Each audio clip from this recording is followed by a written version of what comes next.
నరేంద్ర మోదీ మన దేశానికి ప్రధానమంత్రి. ఆయన ఏం చేసినా ఏం మాట్లాడినా దేశంతో పాటు ప్రపంచం కూడా చూస్తుంది, వింటుంది. మరి అలాంటి వ్యక్తి మాట్లాడేటప్పుడు ఎంత జాగ్రత్తగా ఉండాలి? కానీ ఇంటర్నేషనల్ లెవెల్లో బ్రాండ్ క్రియేట్ చేసుకున్న మోదీ ఏం మాట్లాడారో మీరే వినండి. और पहले जब उनकी सरकार थी उन्होंने कहा था कि देश की संपत्ति पर पहला अधिकार मुसलमानों का है। इसका मतलब ये संपत्ति इकट्ठी करके किसको बांटेंगे? जिनके ज्यादा बच्चे हैं उनको बांटेंगे। घुसपैठियों को बांटेंगे। क्या आपकी मेहनत की कमाई का पैसा घुसपैठियों को दिया जाएगा? आपको मंजूर है?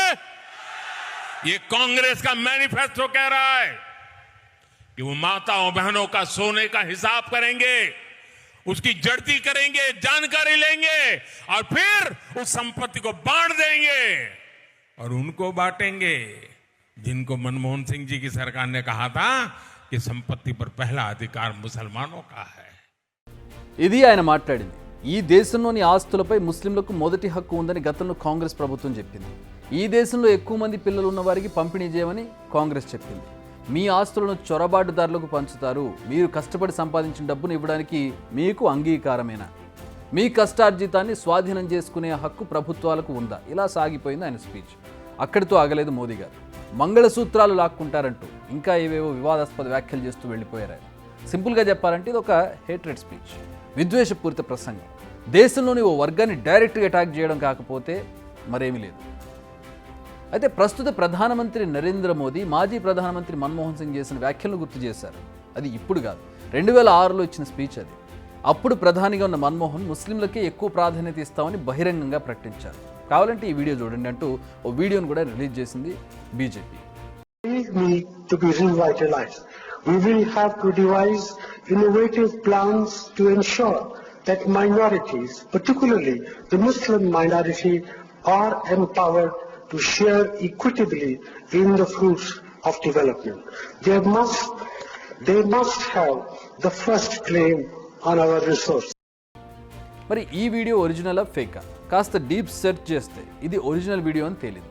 అలాగని ఇది నగ్న సత్యం అంటే కాదు, అర్ధ సత్యం మాత్రమే. అంటే మన్మోహన్ ముస్లింలకు ప్రాధాన్యత ఇస్తామన్నది ముమ్మాటికి నిజమే, కానీ దానికి ముందు ఆయన ఇంకా చాలా మాట్లాడారు. అంటే కాంటెక్స్ట్ ఒకటి ఉంటుంది ప్రతి విషయం మాట్లాడేటప్పుడు. అదేంటో మీరు కూడా వినండి.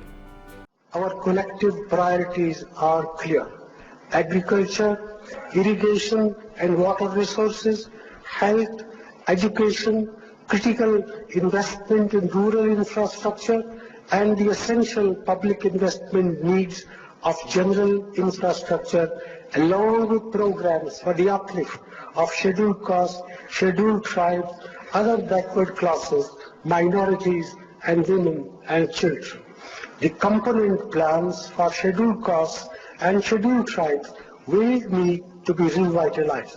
We will have to devise innovative plans to ensure that minorities, particularly the Muslim minority, are empowered to share equitably in the fruits of development. They must have the first claim on our resources. So Manmohan మాట్లాడిన దాంట్లో ఆఖరి డైలాగ్ను పట్టుకొని దాని ఆధారంగా మోడీ తన స్పీచ్లో దాన్ని అస్త్రంగా మార్చుకున్నారు. కాంగ్రెస్ వస్తే మళ్ళీ ముస్లింలకు ప్రాధాన్యత ఇస్తుందని చెప్పేశారు. ఇంతకీ ఆయన చెప్పింది ఏంటి? అందరితో పాటు ముస్లింలకు ప్రాధాన్యత ఇస్తామన్నారు. మొదటి హక్కు మైనారిటీలకు ఇస్తామన్నారు. అంటే ఎస్సీ ఎస్టీలతో పాటు ఇతర మైనారిటీలకు అభివృద్ధి ఫలాలు అందిస్తామన్నారు. కానీ దాన్ని మొత్తం తీసేసి వాళ్ళకు అవసరమైంది కట్ చేసుకుని కేవలం ముస్లింల గురించి మాత్రమే మాట్లాడిన మాటలను హైలైట్ చేసి వీడియోను బీజేపీ బయటకు వదిలింది.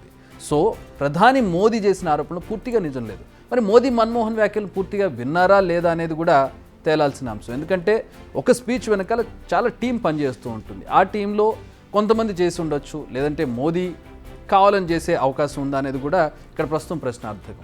ప్రధాని హోదాలో ఉండి విషయాన్ని పూర్తిగా తెలుసుకోకుండా ఇలాంటి విద్వేషపూరిత వ్యాఖ్యలు చేయడం అనేది ఖచ్చితంగా తప్పవుతుంది. ఇప్పటికే మోదీ వ్యాఖ్యలపై దేశవ్యాప్తంగా ఆగ్రహావేశాలు పెరుగుతున్నాయి.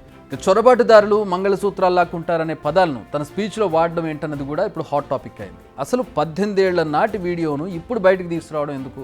ప్రస్తుతం దేశవ్యాప్తంగా మోడల్ కోడ్ ఆఫ్ కండక్ట్ అమల్లో ఉంది. ఇలాంటి సమయంలో మతం పేరిట రాజకీయాలు చేయడం నేరం కిందకే వస్తుంది. అంతేకాదు ప్రధాని మోదీ చేసింది విద్వేషపూరిత ప్రసంగమని హిందీ వచ్చిన చిన్న పిల్లాడిని అడిగినా తెలుస్తుంది.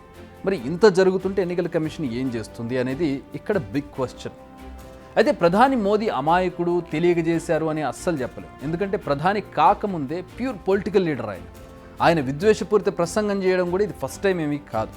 ఆయన గుజరాత్ సీఎంగా ఉన్న 12 ఏళ్ల కాలంలో అనేకసార్లు ముస్లింలను టార్గెట్ చేస్తూ తీవ్ర వ్యాఖ్యలు చేశారు. ప్రధానిగా బాధ్యతలు చేపట్టిన తర్వాత ఆ పరంపర కొనసాగింది కూడా. 2017లో యూపీ ఎన్నికల ప్రచారంలో శ్మశాన్ వర్సెస్ ఖబరిస్తాన్ అంటూ స్లోగన్ ఎత్తుకున్నారు ఆయన.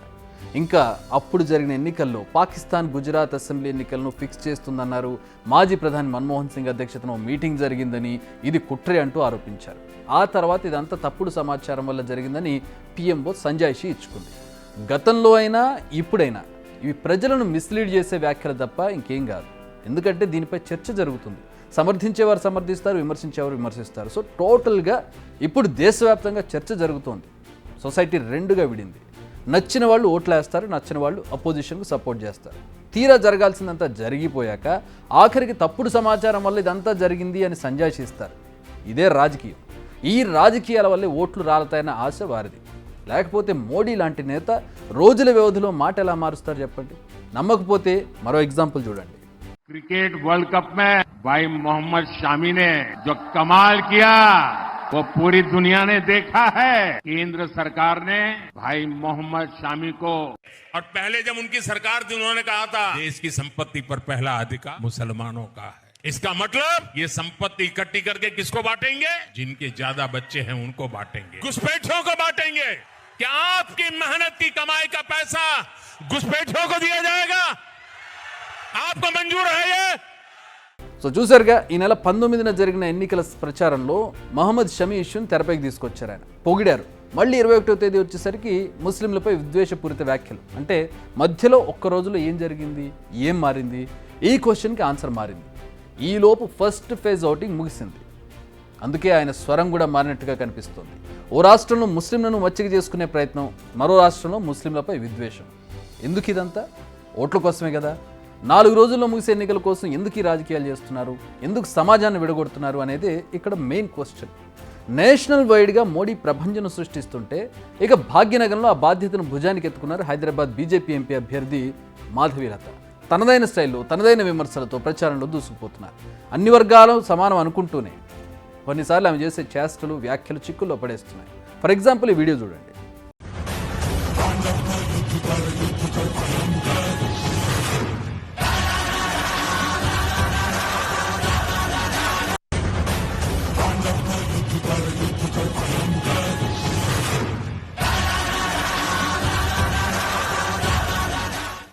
ఈ వీడియో ఇప్పుడు సోషల్ మీడియాలో తెగ వైరల్ అవుతోంది.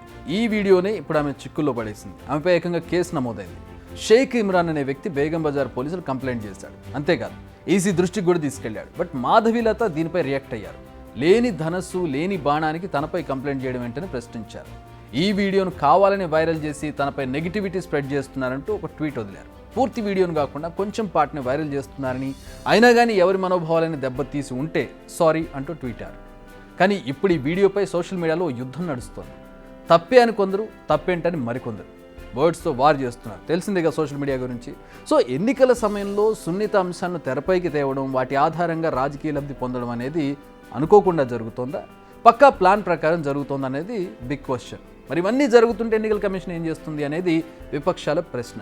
ఎన్నికల కమిషన్ మొన్న భద్రాద్రి విషయంలో ఏం చేసిందో చూసాం. ఇలాంటి వాటి మీద ఫోకస్ చేయకుండా అలాంటి వాటి మీద ఫోకస్ చేయడం వల్ల వచ్చే లాభం ఏంటి? మరి వారి ప్రశ్నలకు ఈసీ సమాధానం చెబుతుందా లేదా అన్నది చూడాలి.